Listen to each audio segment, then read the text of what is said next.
Hello guys, welcome to our channel আজকে আপনাদের সাথে কথা বলবো কিভাবে দেব সি প্লাস প্লাস মোবাইলের মধ্যে ইউজ করা যায়, ইনস্টল করা যায়।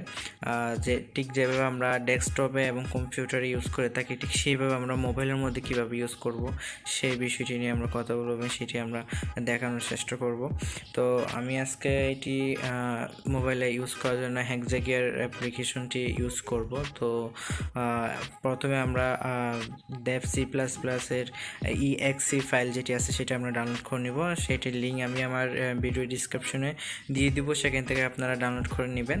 ডাউনলোড করার পর এটা ইন্টারনাল স্টোরেজের ডাউনলোড ফোল্ডারে রাখবেন, কারণ Exagear কিন্তু ইন্টারনাল স্টোরেজ ছাড়া অন্য কোনো স্টোরেজ দেখে না। ওকে, সো ইন্টারনাল স্টোরেজের ডাউনলোড ফোল্ডারে রেখে দেবেন, তারপর বাকিটা আমি দেখিয়ে দিচ্ছি।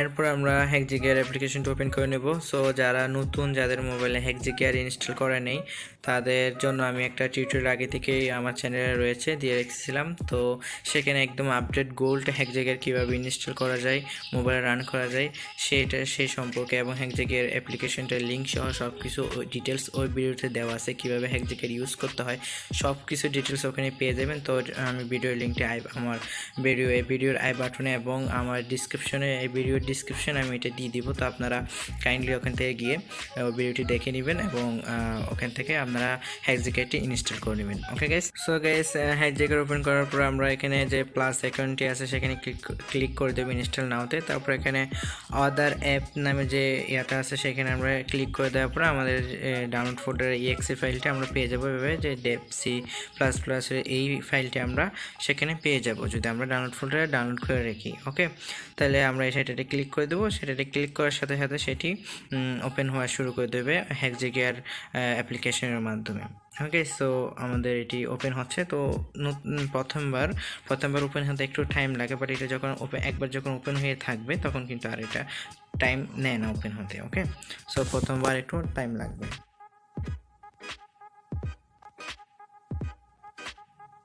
সো গাইস, আমরা এখন ওকেতে দিয়ে দেব।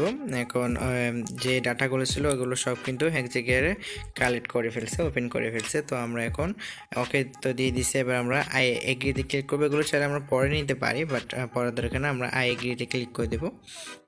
এখন আমরা নেক্সটে ক্লিক করব। ওকে, নেক্সট। ওকে, এখন আমার যে দেব সি প্লাস প্লাসটা আছে এটা এখন ইনস্টলিং হবে। তো ইনস্টলিং হতে একটু সময় লাগবে, আমি ভিডিও স্পিডটা বাড়িয়ে দিচ্ছি। ওকে গাইস, সো গাইস এর মাঝে বলে দিই যে আমার চ্যানেলটি নতুন, সো আপনারা সবাই একটু সাপোর্ট করেন প্লিজ। সবাই একটু সাবস্ক্রাইব করে বেল আইকনটি ক্লিক করে দেন, যাতে পরবর্তী টিউটোরিয়াল দেওয়ার সাথে সাথে আপনারা নোটিফিকেশন পান। এবং ভিডিওটি অবশ্যই একটু লাইক করে দেবেন যদি ভালো লাগে থাকে। তারপর কোনো কোয়েশ্চেন যদি থাকে, কোনো রকম কোয়েশ্চেন যদি থাকে, তাহলে কমেন্ট বক্সে অবশ্যই আমাদের জানাতে পারেন। ভালো লাগে থাকলে সেটাও আমাদের কমেন্ট বক্সে জানাতে পারেন। ওকে গাইস,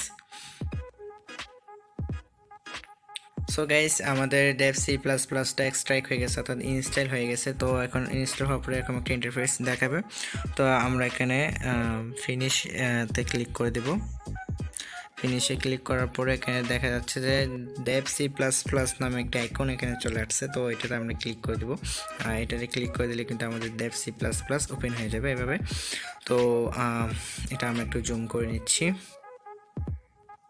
সো এখান থেকে আমরা চাইলে এটা আমরা কাস্টমাইজ করতে পারবো, আমাদের ফন্ট কালার অনেক কিছু কাস্টমাইজ করতে পারবো। তো আমরা এগুলো ভিতরেও করতে পারবো।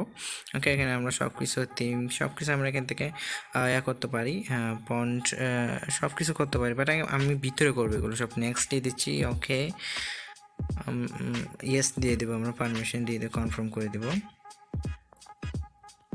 ওকে, সো গাইস আমরা এখন দেব সি প্লাস প্লাসের মেইন যে ইন্টারফেসটা আছে সেই ইন্টারফেসে কিন্তু চলে আসছে। ওকে, তো আমরা এখান থেকে ফাইলে ক্লিক করব। ফাইলে ক্লিক করার পর নিউতে ক্লিক করে আমরা যাব সোর্স ফাইলে। তো সোর্স ফাইলে যাওয়ার পর আমাদের যে টার্মিনালটি আছে সেটি কিন্তু এখানে হয়ে গেছে, কোড হয়ে যাবে। এবং এটা প্রোগ্রামিং জন্য, তো আমরা এখানে কোডিং করতে পারবো এটির মধ্যে। তো এটা আমরা সচরাচর কিন্তু হোয়াইট কালার ইউজ করে থাকি না, আমরা সবাই ব্ল্যাক কালার ইউজ করে থাকি কোডিংয়ের জন্য। তো এটা দেখুন হোয়াইট কালার। আমরা কিন্তু চাইলে এখানে আমাদের মনের মতো করে, এখানে আমি বলেছিলাম সব কাস্টমাইজ করতে পারি। তো এখানে ব্ল্যাক আমরা থিম দিতে পারি, এর জন্য আমরা টুলে ক্লিক করে দেবো, টুলসে। তো টুলসে ক্লিক করে দেওয়ার পরে এখানে আমরা যাব এডিটে যাব। এডিটরে যাওয়ার পরে আমরা এখানে ফন্টস নামে যে এটা আছে সেখানে গেলে আমরা আমাদের ফন্টসগুলো বড় করতে পারবো, ছোটো করতে পারবো এবং নানা ধরনের কাস্টমাইজ করতে পারবো। কালার্সে গেলে আমরা এখানে এক একটা ক্যাটাগরিকে এক একটা কালারে আমরা ভাগ করতে পারি, বিভক্ত করতে পারবো, ঠিক আছে। তারপর আমরা যদি থিম চেঞ্জ করতে চাই, তো হোয়াইটটাকে ব্ল্যাক করতে চাই, তাহলে আমাদেরকে এটাও কালারেই নিতে হবে। তো কালারে গিয়ে এখানে আমরা দেখবো অনেকগুলো থিম এখানে রয়েছে, ক্লাসিক প্লাস, তারপর আরও এখানে আরও নানা ধরনের কালার কিন্তু এখানে রয়েছে। আপনার ব্ল্যাক কালার অনেক থাকবে, এখানে অনেকগুলো কালার তো এখানে দেখা যাচ্ছে। আমি একটা একটা করে চেক করি দেখি। ওকে গাইস, সো এটা তো ব্ল্যাক না, ব্ল্যাক কালার থাকবে এখানে।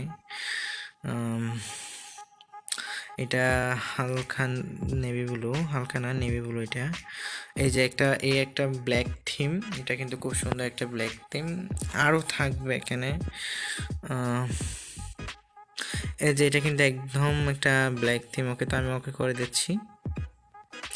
দেখছেন আমাদের টার্মিনালটা কিন্তু এখন পুরোপুরি ব্ল্যাক হয়ে গেছে। তো এখানে আমরা এখন কোটিং করতে পারবো এবং কোটিংয়ে যদি কোনো রকম সমস্যা হয় আমরা সেটাও কিন্তু আমরা কাস্টমাইজ করে নিতে পারবো। কাস্টমাইজ করে সেটি কালার আমরা ডিফারেন্ট একটা লুক আমরা দিয়ে দিতে পারবো। ওকে গাইস, তো এইভাবে আমাদের সুবিধা মতো করে আমরা কাস্টমাইজ করে আমরা C++টি একদম ডেস্কটপে এবং কম্পিউটারে যেভাবে ইউজ করে থাকি ঠিক সেইভাবে আমরা আমাদের মোবাইল ফোনটিতে Exagear অ্যাপ্লিকেশনের মাধ্যমে আমরা ইউজ করতে পারবো। ওকে গাইস, আশা করি আপনারা সবাই ভালোভাবে বুঝতে পেরেছেন, ভিডিওটি ভালো লেগেছে। সো আপনারা সবাই প্লিজ লাইক করে দেবেন অ্যান্ড সাবস্ক্রাইব করে বেল আইকনটি ক্লিক করে দেবেন, যাতে পরবর্তী এরকমই কোনো টিউটোরিয়াল দেওয়ার সাথে সাথে আপনারা নোটিফিকেশন পেয়ে যান। সো আজ এই পর্যন্তই, সবাই ভালো থাকবেন, সুস্থ থাকবেন। ধন্যবাদ সবাইকে, আল্লাহ হাফেজ।